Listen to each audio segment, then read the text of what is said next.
Welcome back to Joe Stonner Boxing. Let's talk about the Commonwealth and vacant EBU Cruiserweight title fight between Isaac Chamberlain and Jack Massey, because I think this is a pretty good matchup. Chamberlain, his previous fight was against the undefeated Mikhail Lawal, who was undefeated in 17. He beat him on points over 12 for the British title, but he gave that up in order to fight for the EBU title rather than defend it. He's currently 16 wins with 8 KOs, 2 defeats. The 2 defeats are to Chris Billam-Smith. That was for the Commonwealth and EBU title as well. He lost on points over 12 comfortably. I thought Billam-Smith, won 2/3 of the round, shall we say. He also lost to Lawrence Okoli. That was back in 2018, the Okoli fight. That was a 10-rounder. They were both sort of wet behind the ears as pros. Well, Okoli, I think, had only had 7 fights at the time, was undefeated. And in fact, Isaac got floored in the 1st and the 6th rounds, I think. He also had a point taken off for holding. Cool. Normally it's Okoli doing the holding, but Isaac, I think, had a point taken off for holding. Well, there we go. But it was an awful fight, scrappy and, terrible fight. He does have a win, 10-round win over Luke Watkins, who's former Commonwealth champ. He did Dylan Prasovic, who was 15-1 at the time, did him in a round, which I thought was very good win. And the Lawal fight is probably the best win of his career. Now, he's an orthodox fighter, 30 years of age, Isaac Chamberlain, 6'2", so he's a good height for a cruiserweight when you consider that Alexander Usyk is, 6'3"? It's a good height for a cruiserweight. But in Jack Massey, he faces someone who's even taller. He faces a 6'4" cruiserweight, 31 years old, so he's a year older than Isaac, Jack is.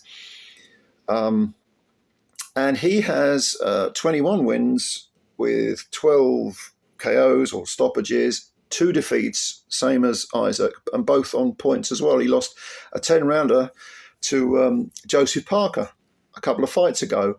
And that's aged very well, actually, when you consider what Parker's gone on to do. Parker had been knocked out by Joe Joyce, fought Massey as a little comeback fight. And Massey's a cruiserweight, so people were saying this is a knockover job.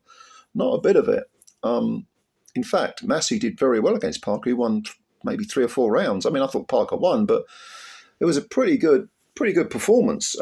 He showed a lot of craftiness, a lot of nous. Knew when to hold, knew when to move, counterpunch quite well. It wasn't the best Joseph Parker by any stretch of the imagination, but decent performance, and it aged well, and it was 10 rounds of good experience against a very good heavyweight.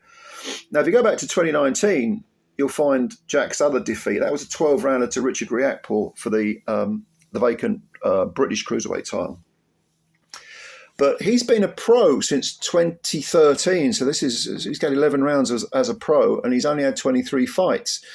Isaac Chamberlain, with only 18 fights, he's been a pro for 9 years, I think. 2015, I think he turned pro.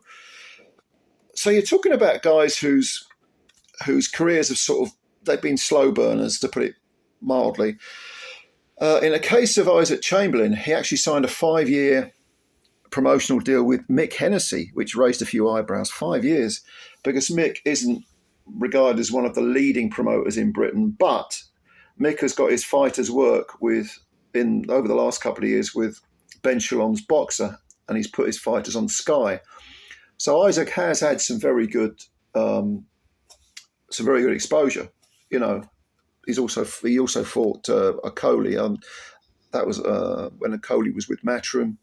He was the opponent. But again, I don't know whether he's made much money, but he has been centre stage a few times. And this EBU title does get you a ranking. It's a springboard to bigger things. Isaac's defended his Commonwealth title before. He defended it against Lawal, actually. He won it against... no, he lost it. No, he lost the fight against Chris Billam-Smith. That was for the Commonwealth title. But that was a vacant title, actually, yes. Let me get this right. Yeah, it was a vacant title when he fought Mikhail Lawal. So he picked up the Commonwealth title. Now he's making a defence of the Commonwealth title against Massey, and the EBU title is vacant. And if he gets both, or if Massey gets both, again, a very good springboard to sort of fringe world level. I think it might get you into the top 10, 15 maybe, 12. And it can open a few doors. So I understand why Chamberlain gave up his British title to fight for the EBU, because it is a pretty good bargaining chip. Like I say, both guys orthodox. How's the fight going to go? I think it's a difficult one to predict, because I think of the two, probably the more aggressive, the more front-footed is Isaac Chamberlain. I think Massey moves well. He's very, like I say, he's very crafty, uses his feet quite well, knows when to fall in, can sort of nullify an opponent's strengths like he did against Parker to some extent, although, like I say, that wasn't the best Joseph Parker we've ever seen. Chamberlain likes to be a bit more aggressive. He'll be facing someone who is taller, does have, I think, a longer reach than him. I think on BoxRec it said that Isaac's reach was 78 inches. I'm imagining Jack's is probably a little bit longer. I'm not sure exactly how long. I forgot to look, but he's certainly got the height advantage. And I think Isaac might find it slightly difficult to start with to get inside the range. I think Massey will be looking to shut down any aggression and then pop and poke with the jab, try and pinch points. He's very good at sort of pinching points, pinching rounds, actually. Crafty guy. Isaac, intelligent fighter. We saw that against in his previous fight with Mikhail Lawal. He just seemed to have a bit too much skill. And as the fight progressed, he kind of got increasingly aggressive. I think we might see that happening. I think it might take Isaac the first third of the fight to start to find the range. It might be a little bit messy at times, maybe not a lot of action. I don't necessarily see this as being a thrilling fight. It's a curious, intriguing one, but not necessarily thrilling. Hopefully I'm wrong. I think as the fight goes on, the middle rounds will be the focal point of the fight, because I think that's going to be where it's going to be up to Chamberlain to kind of pick the lock of Jack Massey, because Jack Massey is, like I say, he pinches rounds. He's very crafty and he's pretty good on the back foot.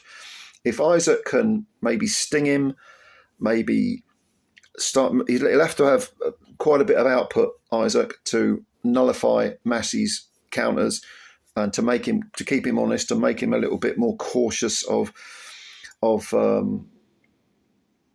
fighting off the back foot. I think he'll have to cut the ring off, Chamberlain will. And I think in the last 4 or 5 rounds, I think we'll see Chamberlain turning the screw a bit and increasing the output and taking a few more risks. By this point, Massey, although he showed a very good engine against Joseph Parker, and he did against Riakporhe as well, I think what we'll see is he might start to go into his shell a bit too much. And Chamberlain will be asking those questions. Do you want, this is it. These are the championship rounds. Let's have a punch up. I think what we might see is Massey not being able to match the aggression mixed in with the skill of Chamberlain. And I think Chamberlain will finish stronger. So I think that this fight will finish with an Isaac Chamberlain victory, reasonably close but unanimous, probably a 116-112 sort of fight. But I think Chamberlain will take the EBU, the vacant EBU title, and retain his Commonwealth Cruiserweight title with a unanimous decision. I'll go with 116-112. Probably be a 115-113 in there as well of the 3 judges' cards. So let me know what you think. Do you agree with my prediction, or do you disagree? Do you think I think Massey's underrated, actually, when all is said and done. I think he's not a bad fighter at all. I just think Chamberlain might have a little bit too much front-footedness for him, and might catch the judges' eyes a bit more, but you may disagree. Comments below. Please subscribe to the channel if you're new. Hit the like button as well. Thank you if you've already subscribed. And I'm looking forward to reading your comments. So enjoy your day. Catch you later. Bye for now.